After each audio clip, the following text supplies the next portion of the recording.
So I know earlier in my career, all I would hear about were the negative things that students did. That's what people were talking about, because those were all the problems that we were actively trying to solve. We had students who might need supports in academics. If that's the case, they get very targeted and specific supports that they need to feel successful in school. But when it came to behavior, we didn't really have a tiered approach in providing the resources needed. So when I think about a definition for positive behavioral interventions and supports, I think about a social, emotional, behavioral framework to help schools organize and implement effective practice to serve all students.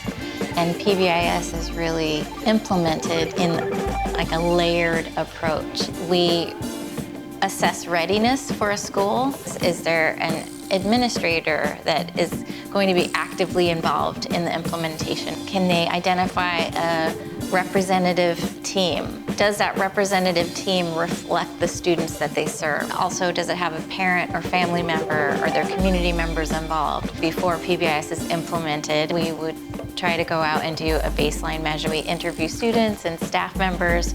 We do a walkthrough of the school. We look at common areas. We ask people about the school-wide expectations. Students might say things like, all the no's and the don'ts that you're not supposed to do.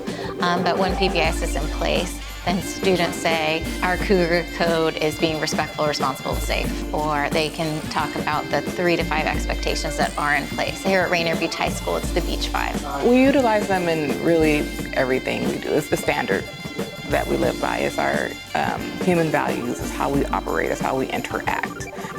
And we have a process to help recognize and reinforce those values with our students. So when student behavior is interfering with learning, what are the expected response systems of each and every staff member so that we have consistency and we aren't responding in a reactive or punitive way? So even at the universal level, we come back to using our data for decision making. But even at that level, we aren't looking at the student as an individual. We're looking at the context at which behavioral incidents are occurring. So if they're occurring in the hallway, is it all hallways or one? Drilling into data and getting a precision statement of saying 50% of our referrals are coming from the east hallway right after lunch. We think it's really related to getting peer attention and avoiding class time. So schools will do very small things like having teachers at the threshold of the door greeting students. And so more supervision and more relationship building with students might decrease behavioral incidents in the hallway at that time. The long-term vision for, I would say, within the school buildings is we want to reduce opportunity gaps.